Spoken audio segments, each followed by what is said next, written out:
ભત્રીજાએ નિપજાવી કાકાની હત્યા, સામાન્ય બોલાચાલીમાં સંબંધોનું ખૂન.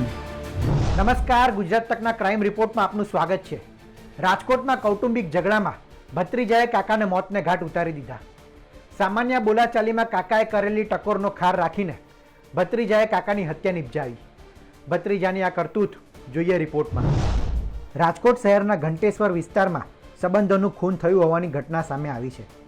12 જુલાઈ અને શનિવારના રોજ શાકભાજીના વ્યવસાય સાથે સંકળાયેલા 38 વર્ષીય જીતેશ સોલંકી પોતાના ઘરમાં બેઠા હતા. જીતેશ સોલંકીના 2 પુત્રના કોઈ કારણોસર 22 વર્ષીય સંજય સોલંકી સાથે બોલાચાલી થઈ હતી. જે મુદ્દે રાત્રિના 11:30 વાગ્યાના અરસામાં જીતેશભાઈ પોતાના ભત્રીજા સંજય સોલંકીને સમજાવવા જતાં તે ઉશ્કેરાઈ ગયો હતો. સંજયે છરી વડે જીતેશ સોલંકી અને તેમની માતા મંજુબેન પર હુમલો કર્યો હતો. હુમલામાં જીતેશ સોલંકી ગંભીર રીતે ઘાયલ થતાં સારવાર માટે સિવિલ હોસ્પિટલ ખસેડવામાં આવ્યો હતો. ફરજ પરના તબીબે જીતેશને મૃત જાહેર કર્યા હતા. સમગ્ર મામલે મૃતકની પત્ની કલ્પના સોલંકીએ ભત્રીજા સંજય સોલંકી વિરુદ્ધ ગાંધીગ્રામ પોલીસ સ્ટેશન ખાતે ગુનો નોંધાવ્યો. પોલીસે આરોપી સંજય સોલંકીની ધરપકડ કરી છે. જે ઘંટેશ્વર 25 વાળિયા ક્વાર્ટર છે ત્યાં જે આરોપી છે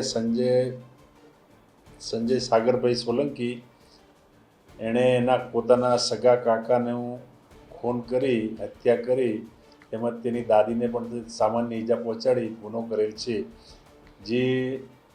જે બાળકો હતા જે મરણ જનાર છે એના બાળકોને થોડું બોલ્યો છે, જે બાબતે મરણ જનારે આ ગામના આરોપીને સંજયને ઠપકો આપતા સંજયે તેનો ખાર રાખી અને સાંજે રાત્રે ગયા શનિવારે રાત્રે 11:30 વાગે આસપાસ છરી વડે હુમલો કરી મોત નિપજાવેલ છે.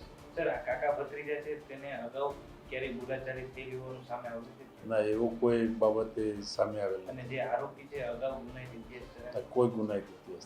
માથાકૂટ થવાનું મુખ્ય કારણ છે કે જે મરણ જનાર છે એના છોકરાઓને આ ગામના આરોપીએ બોલ્યો છે કે જે બાબતે મરણ જનારે પોતાના બાળકોને બોલવું નહીં તેમજ જે હોય મને જ કહેવું એ બાબતે એવો ઠપકો આપતા આરોપીએ મોત નિપજાયેલ છે. સર, હત્યા કઈ રીતે કરવામાં? હત્યા છરી વડે છાતીના ભાગે તેમજ માથાના ભાગે છરીના 2 ઘા મારી હત્યા કરેલ છે. કઈ કલમ હેઠળ? કલમ BNS કલમ 103, 1, 118, 1 અને GP એક્ટ 135 1 હેઠળ. આરોપીને અટક કરીને નામદાર કોર્ટમાં રજૂ કરેલ છે. ત્યારબાદ હાલમાં તપાસ ચાલુ છે. FSLની મદદ વડે પંચનામું કરવામાં આવેલ છે. ના, કોઈ જોડાયેલ નથી. આ એક જ આરોપી છે.